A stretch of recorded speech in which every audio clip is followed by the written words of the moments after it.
It is 23rd of June.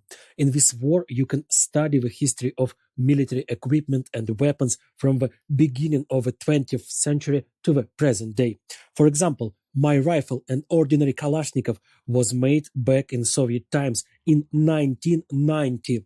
There are hundreds and hundreds of thousands of rifles like mine in the army, but there are also completely different weapons.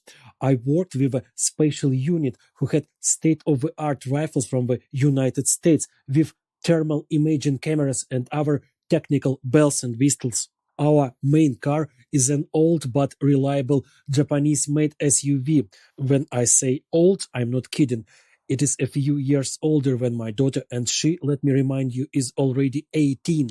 And at the same time, I see a lot of new cars and military vehicles which are used with all their might in the army. I constantly come across American Max Pro or Australian Bushmasters of the latest modifications. Interestingly, they are usually armed with Browning M2 machine guns.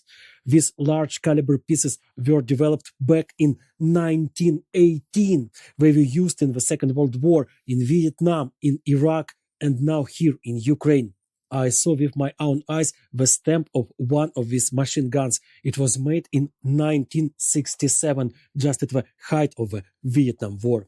There are a lot of rare things at the front. For example, on the border with Belarus, I saw Yugoslav-made Zastava M53 in position, an exact copy of German MG42 machine gun from the Second World War. In Yugoslavia, they made, so to speak, pirated copies of German weapons, taken as samples, trophies that were obtained by partisans in battles with the Nazis. By the way, this machine gun, as far as I know, is still produced somewhere in the former Yugoslavia. In general, there are so many machine guns that I can't even count how many different models I've seen. There are Spanish, American, German, even very old Soviet ones. The first machine gun brought to our battalion at the beginning of the war was produced in 1942, and it worked great. I liked to think then that 80 years ago this machine gun killed Nazis, and now it is killing Nazis again.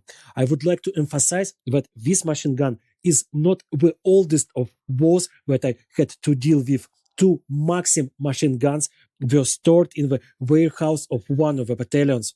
One is produced in 1916, the other is from the early 20s.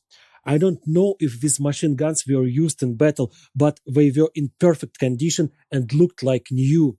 Of course, you can't put them on the front line. For modern warfare, they are very heavy and too difficult to maintain. But as an auxiliary weapon, somewhere closer to the rear positions, Maxim is quite suitable. After all, if it can kill the Russian occupiers, then this is a good thing.